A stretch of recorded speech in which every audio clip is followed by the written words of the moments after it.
Good morning, everyone, and welcome to St. Luke's Episcopal Church Sunday Forum.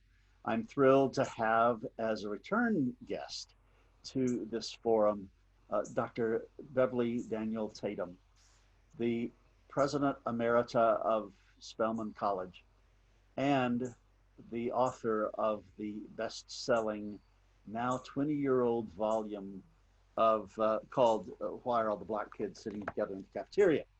So she is a national resource, and so many of us are coming to Dr. Tatum to say, we need your insights.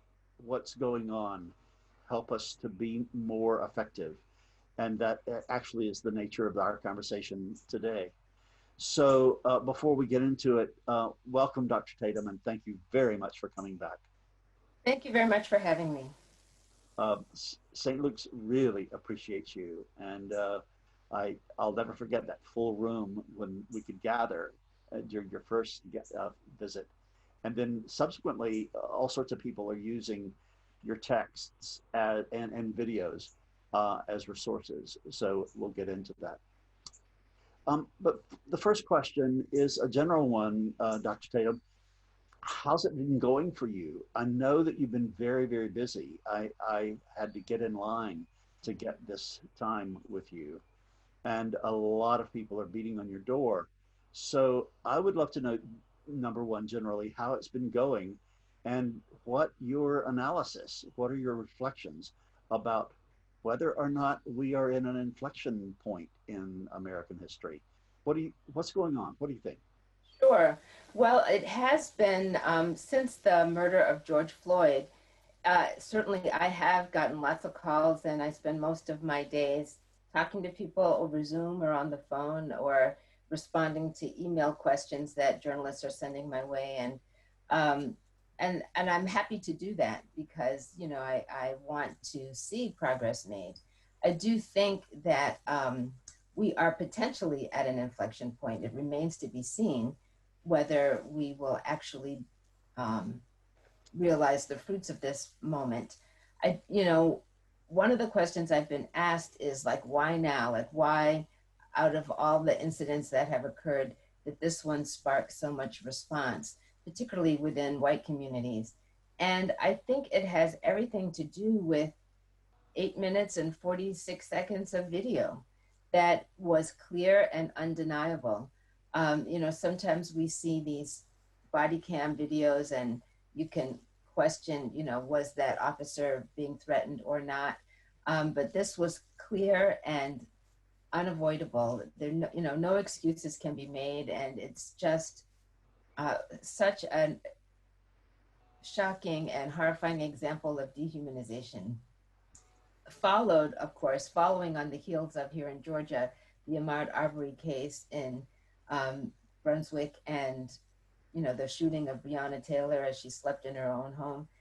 All of those things culminating, and people being at home because of COVID-19 and having lots of opportunity to see these images over and over again on their TV screens or laptops or on the internet, I think really force people to look at some things that maybe otherwise they would look away from. That's a really important thought. I just hadn't had it. The cumulative effect, and all of us being at home, and the undeniability. I have to confess, I have not been able to watch all 8 minutes and 36 seconds. It's just, and I don't know whether I should do that or not. Nevertheless, I feel it, and very important. So thanks for that. Then let me go ahead and put the structure out here for us about where I want to go. So as so many of us are want to listen to Brian Stevenson, and a New Yorker interview 2 weeks ago was very revelatory for me. It is awfully um, appropriately textured and complicated. And the biggest, I think, takeaway for me was his talking about how important, how intrinsically important protests are. And I know that as a person who's been protesting since 1968, right after Dr. King's assassination. And then he goes on to say, and the hard work is beneath the protesting. And he mentions two or three things, but that's where I want to spend my energy. I'm, if I were not awfully vulnerable because of my age and some health issues, I would be absolutely with the protesters. And I have this amazing platform, and I want to use it for a certain outcome. Now, having said that, Brian also goes on to say that we have to have a cultural shift. We have to have a change in the will of the people or political will. And we have to have the narrative that really is true. And we have to tell the truth Yeah. about the story that is 400 years old in this country, about life being different for people who are in America in white skin and in African and black skin, brown skin.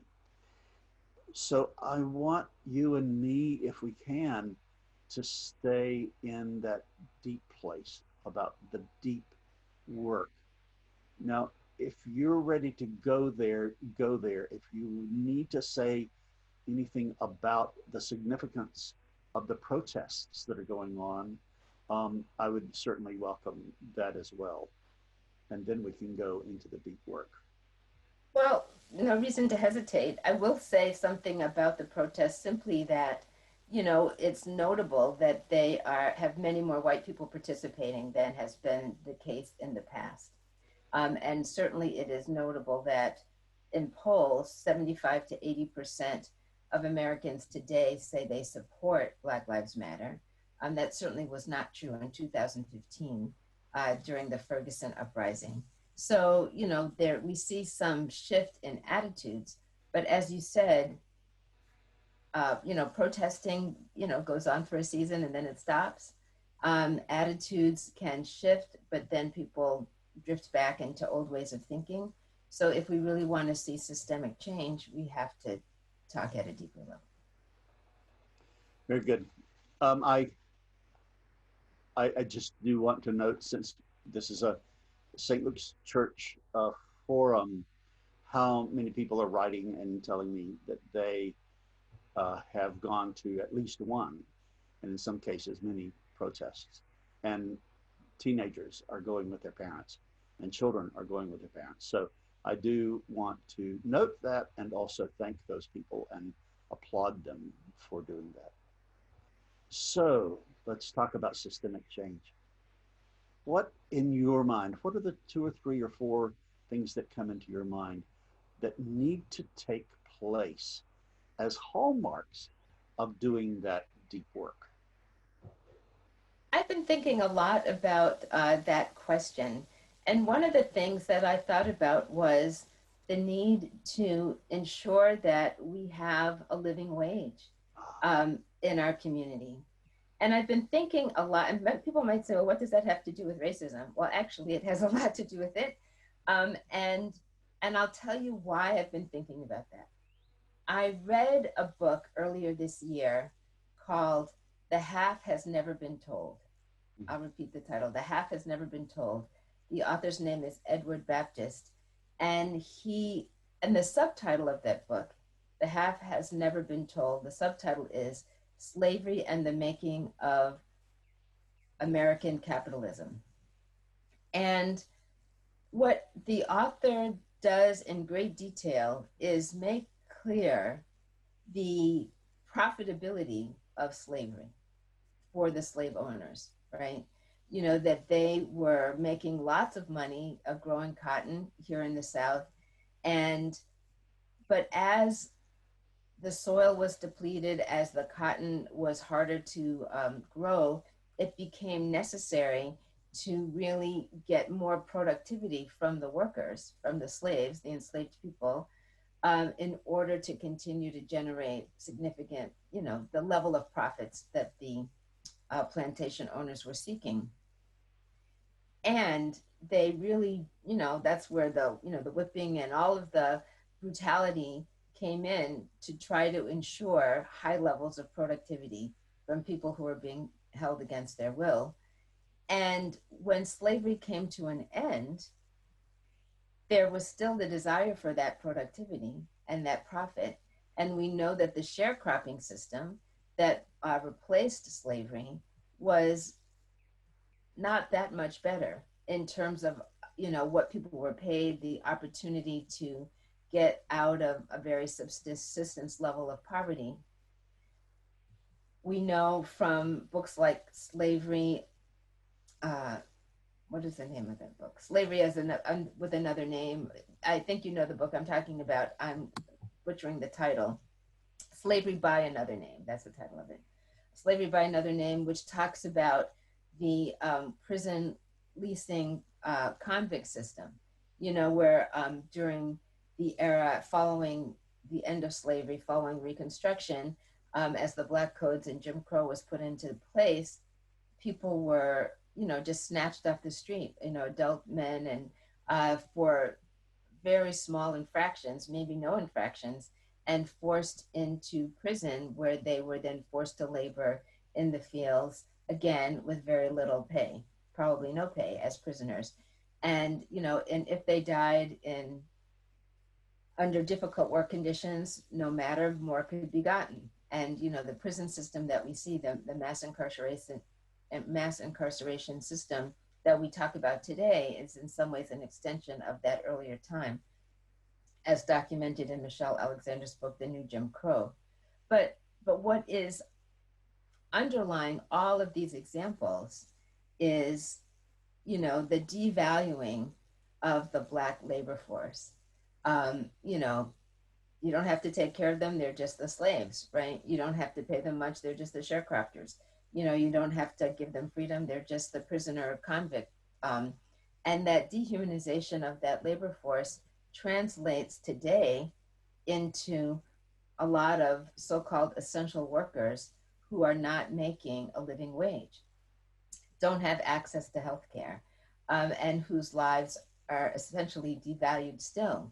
So it seems to me that if we want to say Black Lives Matter and we want to interrupt the systems that have devalued Black life, we have to make it possible for Black people to live, and live with dignity. And that's actually what Dr. King was talking about at the time of his assassination, right? We know that he was in Memphis working with the sanitation workers saying, these folks are doing essential work and they deserve to be paid a living wage. Fast forward 50 years, I think the Memphis sanitation workers are still struggling to be paid a living wage. And certainly, when you hear the stories of folks who are working full time and earning $12,000, $13,000 a year, you have to wonder who is paying those wages and how do they justify paying those wages. I used to say at Spelman, if we have a job that needs doing, then the person doing it deserves a living wage to do it. If we're not willing to pay a living wage, then maybe we don't really need the job done. And so so I think that will, I mean, of course, there are white people working for poverty wages. We call them poverty wages today. There might have been a time when we would have used the language slave wages. Um, and I think that if we really wanted to acknowledge that every human life was of value, we would make it possible for people to live their lives with dignity.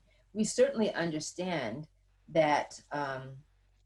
I understand, and in the city of Atlanta, we see people like me, right, African Americans who have done well, intellectually, economically. I've well educated. Of course, I didn't grow up here. Like a lot of people, I'm a transplant.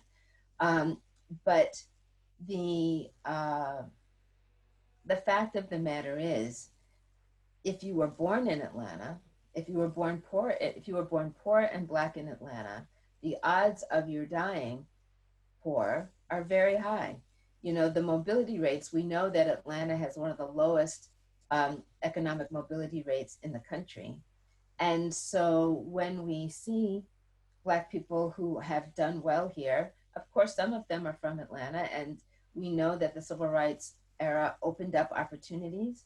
Um, and many people were able to take advantage of those opportunities, but it's still not the vast majority. When I went to college in 1971, only 4% of, and I was fortunate to grow up in a family of educators. You know, my parents were college educated. They both had graduate degrees. Um, I went to public school, but I grew up in Massachusetts where the public schools are quite good. And I had an excellent education and many opportunities. That said, when I went to college in 1971, only 4% of Black Americans were college educated. Today, that percentage is more like 25%, 20, somewhere between 20 and 25%, and that is improvement, certainly. But that means still 75 or 80% have not had the opportunity for that kind of education. And many are trapped in low wage jobs with no opportunity to move beyond them. I was listening to an NPR story about the current efforts during the COVID-19, you know, to provide people with financial support. And we know that there are payments being made, you know, unemployment payments, sort of bonus payments that are being made because of the COVID-19 circumstance. And some people have been talking about the fact that people don't want to go back to work because they are making more money with their unemployment than they were actually being paid. And while I think many people would like to go back to work and have challenges because of kids at home and other things, it does leave me to ask the question, why would we think people need a certain, you know, $600 a week or whatever the amount is? If we think that's what people need to live, why would we pay them less than that? And I think fundamentally it has to do with the devaluing of the people who do the work.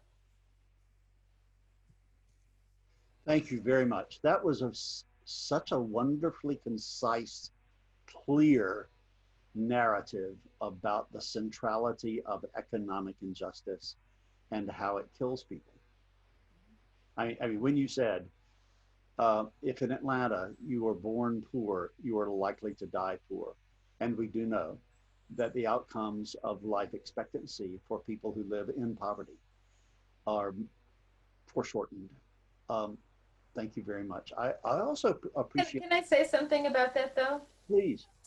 So this is to say, so let's imagine we all agreed, yes, people should be paid more. Whatever they're being paid to do, it means somebody else is going to pay more, right? Right. You know, if I have to pay you more to work in a fast food place, the fast food's going to cost you more. Right. You know, if I have to pay you more to, you know, work in the grocery store, the groceries are going to cost you more. And the idea that um, that would be, many people would say, well, I don't want to pay more. And I think if that's what you say, then you have to recognize that you are benefiting from somebody else's disadvantage. Two things there.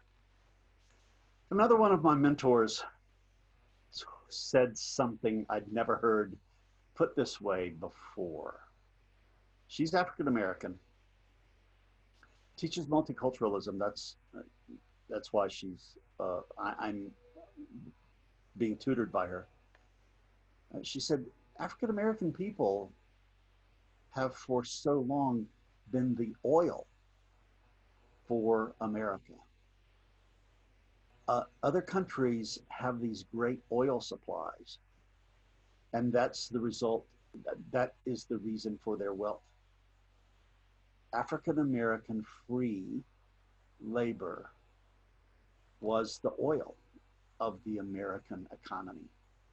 And as you have put it, when we don't pay living wages, it still is that. That's a stark thing to say. I'm so glad you said it. And the other response I have is I want, frankly, to challenge religious organizations and point out our responsibility to call for living wages. And we can't do that with integrity unless we are paying living wages. And we had a very emotional but wonderful outcome when we realized that we had um, an employee who was experiencing homelessness with children because what we were paying, she, she could not afford a house, to rent a house. And we had to, as a Christian body, come to terms with that and decide that we were going to pay at least $15 an hour for everybody who works at St. Luke's. And I really think that this is a moment. I'm so glad you started with the economy issue. I think that, and I do appreciate your invoking Dr. King's doing that. I mean, the first protest I was in was a continuation of the Poor People's March in Macon, Georgia, right after he was assassinated. Dr. Abernathy was leading it at that point. And his call for economic reform and to identify it as one of the three trinity of evil um, was just really very important. And many people think that because he did that, and then also militarism was another one of those three evils, that's what led to his assassination. But so thanks for starting with the economic issue, and I just want to call all religious organizations to be partners in bringing a different political will to our all of our legislative bodies and our president. And in order for us to have the ability to do that with integrity, we've got to change, how we pay people as well. So thank you very much. That was an important moment in this conversation. Are there other things that come to your mind in addition to the living wage? Well, they flow in some ways from that, but if you think about what is it that a person needs to live a healthy life, they need access to health care, universal health care, access to that. And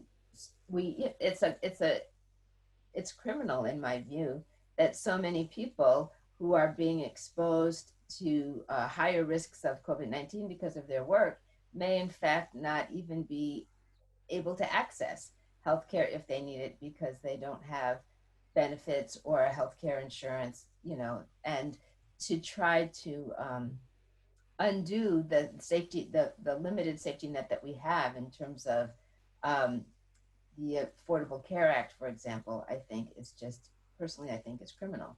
But think about what do people need? They need access to safe housing. In order for their children to advance, they need access to high quality education. In order to maintain their health, they need access to health care, as I said. And of course, the safety and security of their communities. So so one without any of the others is not sufficient.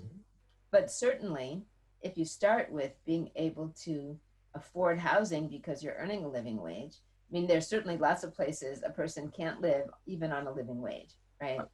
But but to be able to live in clean, safe housing with your children seems fundamentally something that we would all agree is part of living a life with dignity. being forced on the streets, living in a box on a sidewalk is not a life with the kind of dignity any of the rest of us would want. And certainly, as we come to the end of those supplemental payments that people have been receiving relative to COVID-19, and the moratorium on evictions is lifted, we can anticipate that we will see a rising tide of homelessness.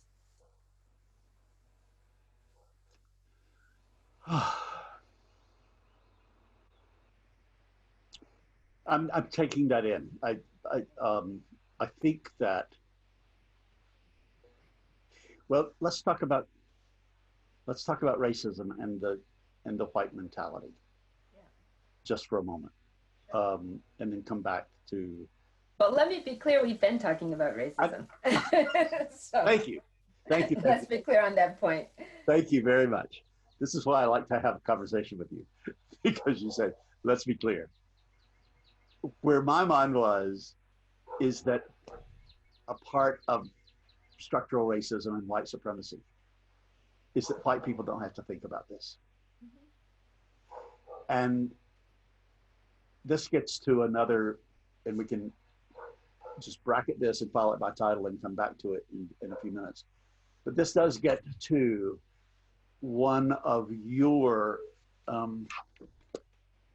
brands. One of the things that people think about when they think about you is that you believe in the importance of candid conversations about race. Yeah. And that and the point I'm trying to make is that part of structural racism and white supremacy is all of that is a piece, is that white people can not think about this, maybe for all their lives. And that is not the life of an African American person or person in black or brown skin in America. So we do need to talk, and I'm quite willing to bracket it and go back to any list that you have Yeah. about structural change, systemic change. But we do need to talk about having conversations in this country and whether or not we have a new opportunity or a deeper opportunity to have those conversations, because perhaps some people are more awake or more attentive than we have been.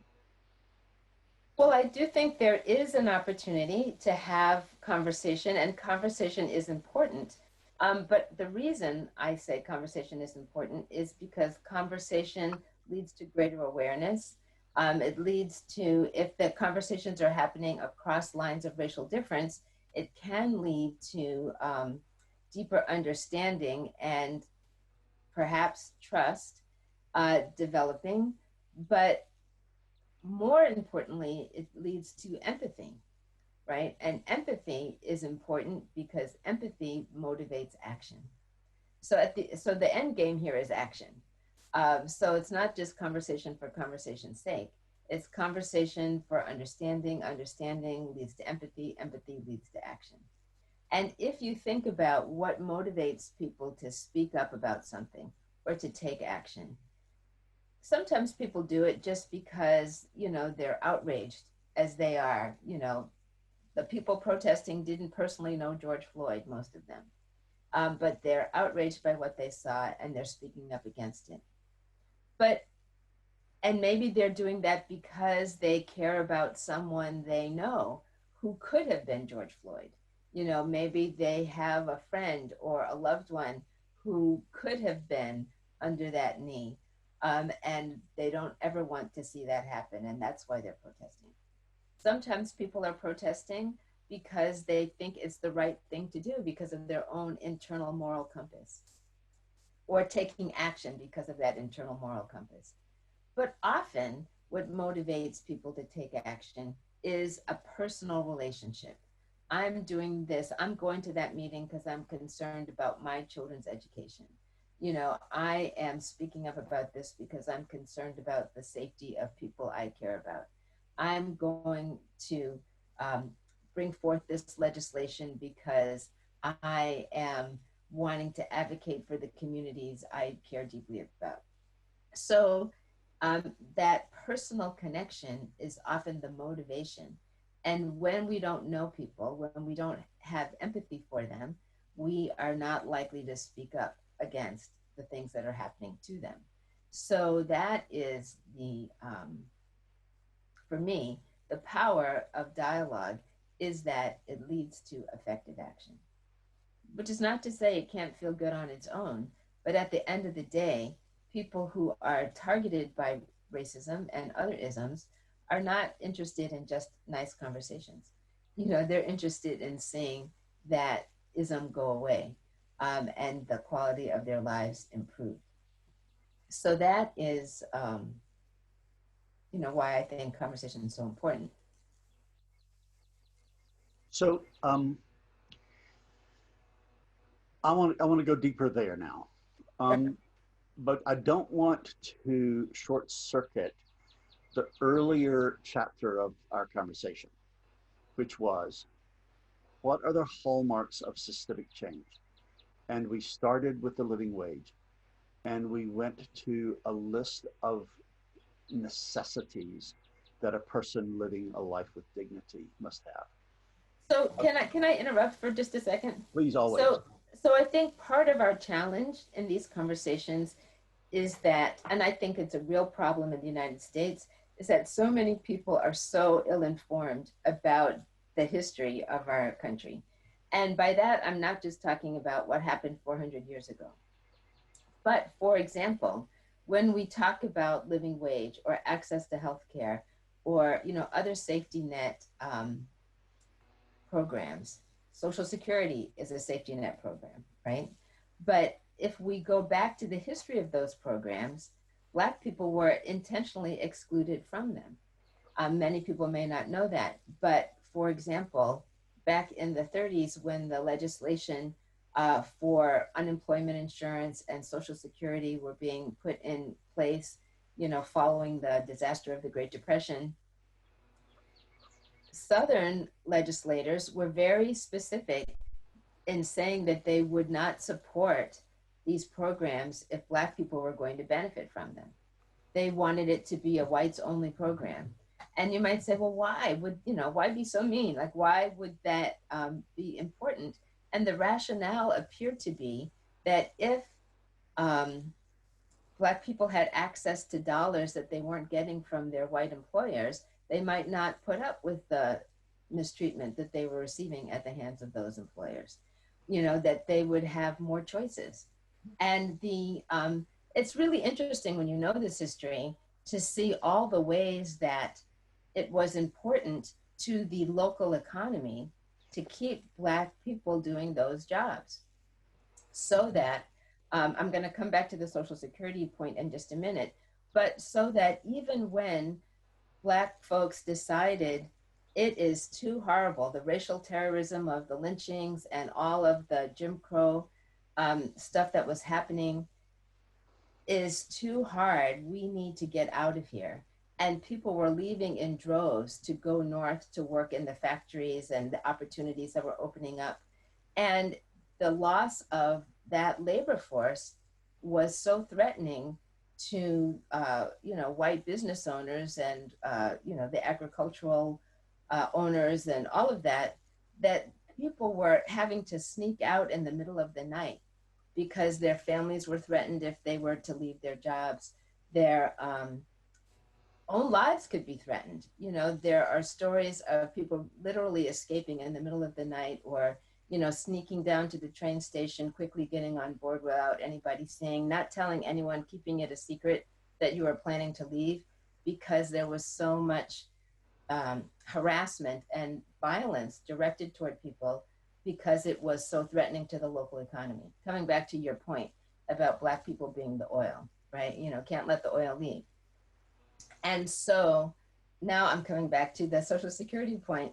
When these safety net programs were being put in place, the idea that the safety net might apply to Black people in the same way that it would apply to white people was threatening to the structure, where white people earned more, Black people were paid less, all of that. And so, what was the solution? The Northern legislators said you can't have just whites only legislation. They agreed that what you could have is exclusion of certain employment categories. So when those safety net programs were passed, it covered all kinds of jobs, but it explicitly excluded domestic workers, housekeepers, maids, people like that, and agricultural workers. Well, who were the agricultural workers then? Who were the housekeepers and the domestic labor then? Those were Black people. So it didn't say Black people are excluded. It just said the jobs that Black people were occupied were not covered by Social Security or by unemployment insurance. That didn't change. That exclusion didn't change until the 1960s. If we think about, not only were they denied those safety nets, but think about what that means. If you have an elderly parent who's worked her whole life or his whole life and now is too old to work but has no Social Security, that means you, the younger generation, have to support that care for that elder, which of course you want to do, but that means you don't have resources to send your kid to college. You don't have resources to buy a house. You don't have, so many of the disparities in terms of educational attainment, in terms of home ownership, in terms of a lot of the other building blocks for intergenerational wealth are much more difficult for you to obtain. And so when people don't know that history, and a lot of people don't, when people don't know that history, it's easy to say, well, they just weren't working hard enough, or, to blame the victim and not see the systemic nature of the unfairness. So I think that when we talk about economic justice, we have to understand it as a manifestation of racial justice, that it was actually white supremacy and systemic racism that put those economic barriers in place. Of so I just want to highlight or underscore, and check me, please, if I've heard you, if I've understood you correctly. You have enriched, and I'm sorry, you've given more of the texture of the economic racism and reinforcement of the caste hierarchy in America as it applies to economics. You also have sounded the call for people to get their history right. Yes. There's a whole bunch of re-narration that needs to take place in the story we tell ourselves about America. Yes. Am I hearing you correctly? Oh, absolutely. And I wouldn't even say re-narration, as in, and I say re-narration because many people didn't know it in the first place. Yeah. So on the one hand, they need Right. to revisit what they learned, which may not have been accurate. But for many people, there's a big gap between, slavery and the end of slavery and, you know, Rosa Parks on the bus, Right. a lot of years in between, Yeah. about which people don't know very much. And even what they do know about what they think they know about slavery, what they think they know about the civil rights era may not be very accurate either. Right. And, and we are talking, you and I are, similar generation, both baby boomers. But there's some things that I know because I was born in 1954 and I was alive when they happened. But if you were born in 1994, it may seem that some of the things that I know because I witnessed it may be completely unknown to somebody who's, of a different generation. Mhm. So the cultural amnesia that we suffer from in the United States is long, goes back a long way. But the good news is that there are plenty of books to read and ways to educate yourself, documentaries to watch. And one of the encouraging things about this moment is that, those books are on the bestseller list, and the documentaries are easily available on Netflix, and there's no reason not to educate yourself. Indeed. I want to draw a parallel between this business of getting the story right, Yeah.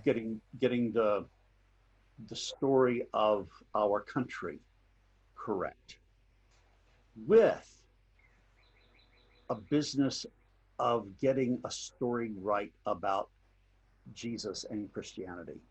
Pardon Yes. me, pardon me for speaking as a Christian clergy person now, but for a long time in this country, the predominant expression of Christianity was not the religion of Jesus.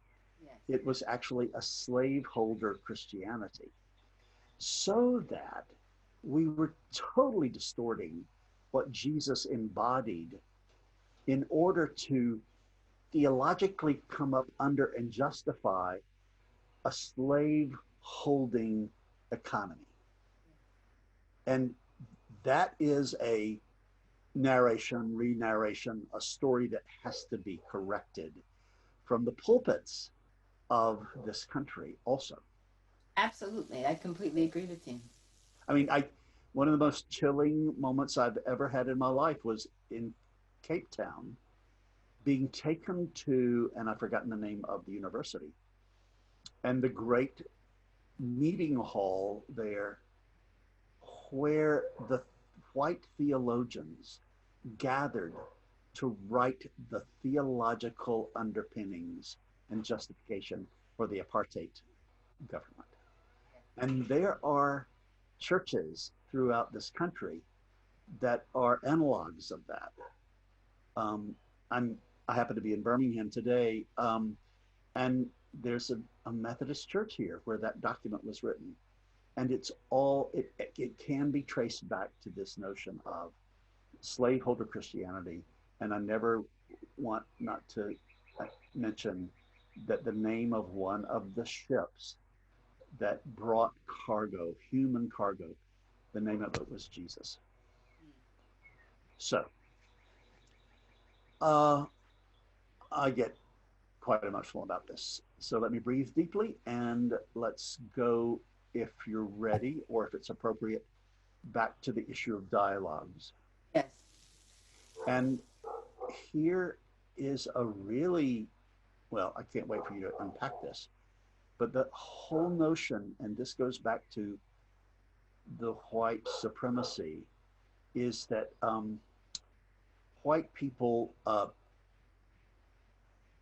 need to have black people to come in and have dialogues with them for, for their benefit. So you're smiling with recognition. Can you Yeah. unpack that? And then also unpack the legitimate need for dialogue. There is a legitimate need for dialogue, but some of that dialogue needs to be between Yeah. white people with other white people. And, one of the books that's on the New York Times bestseller list right now is a book called White Fragility by Robin DiAngelo.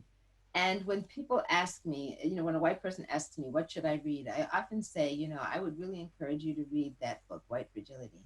Because one of the things that Robin talks about in her book is the fact that there is so much silence among white people. Many people grew up learning not to talk about racism.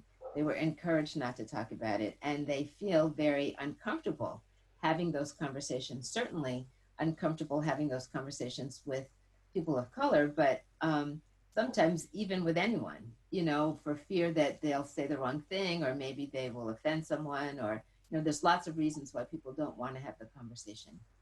But one of the things that Robin talks about in her book is that fragility, and by that she means a kind of defensiveness that is demonstrated, or not even defensiveness, but a kind of emotional response that many white people will exhibit when talking about race. Things like having a hard conversation and then starting to cry in the middle of it. And then the focus is not on the conversation, but on comforting the white person who's crying, as an example. But she says, really, the problem is a lack of stamina. And I really like that term because it reminds me of, what is stamina? Stamina is the ability to persist. And if I wanted to run a marathon today, I would tell you that I don't have enough stamina. I would have to train and build up my capacity to run a long distance. In the same way, if a white person hasn't had much experience having conversations about race, they might need some practice before they are able to really run the marathon. And so, if I could stick with this analogy for a minute, if I want to train for a marathon, I might want to have other people train with me. But those folks who already know how to run marathons are not going to want to train with me because I'm running too slow, right? So I'm going to have to practice with some slower runners until I get better at it. And then I might be able to run with the experienced marathoners. And in the same way, Black people have a lot of experience talking about race, and we understand the issues because we live them. And, I do this professionally. I've been teaching about racism since 1980, 40 years. And so I don't mind when someone asks me a question that I've answered 1,000 times before because that's what I do. But not everybody has signed up for that. And so it is important for some of those conversations to happen so people can build up their stamina and be better able to participate effectively in cross-racial dialogue with folks who are willing to have those conversations. And some people might say, but how could I possibly have a useful conversation with other white people? They're as clueless as I am.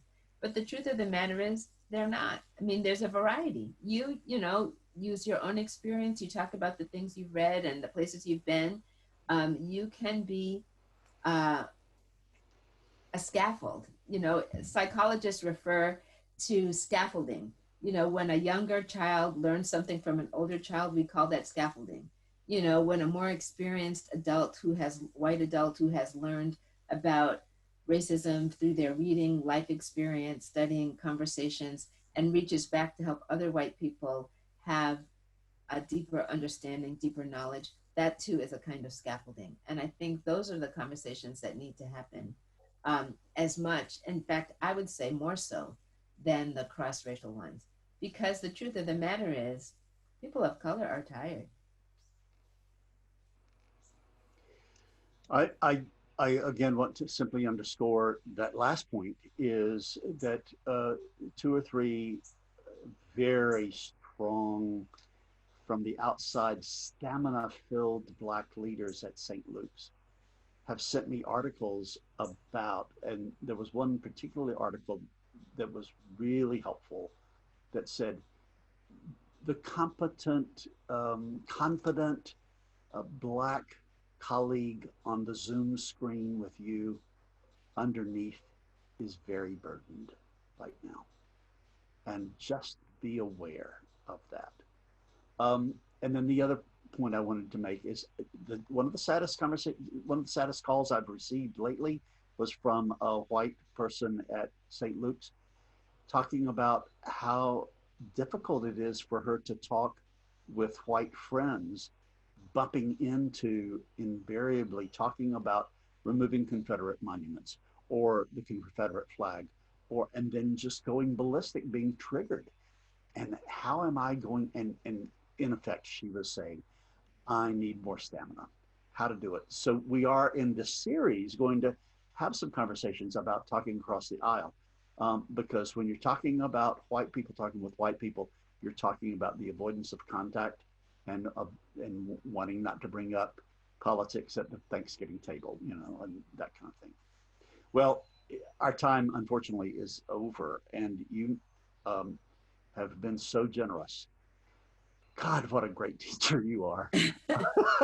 I mean, you have such a vocation to be pedagogically brilliant, and I'm deeply, deeply grateful. I hope that we can continue our conversations over the years, but thank you for this morning. Do you have anything else to say, Dr. Tatum? I just want to thank you, Reverend Ed, for your um, openness and your willingness to have this hard conversation because, as you pointed out, a lot of houses of worship are not having it. So, thank you. Thank you. And thanks for always interrupting me. I really appreciate that. I consider it to be a compliment. So, blessings. Thank you very much. Thank you. And thank Blessings you to all you. for watching. We appreciate your being with us on Sunday Forum. Stay tuned. We are committed to this kind of conversation.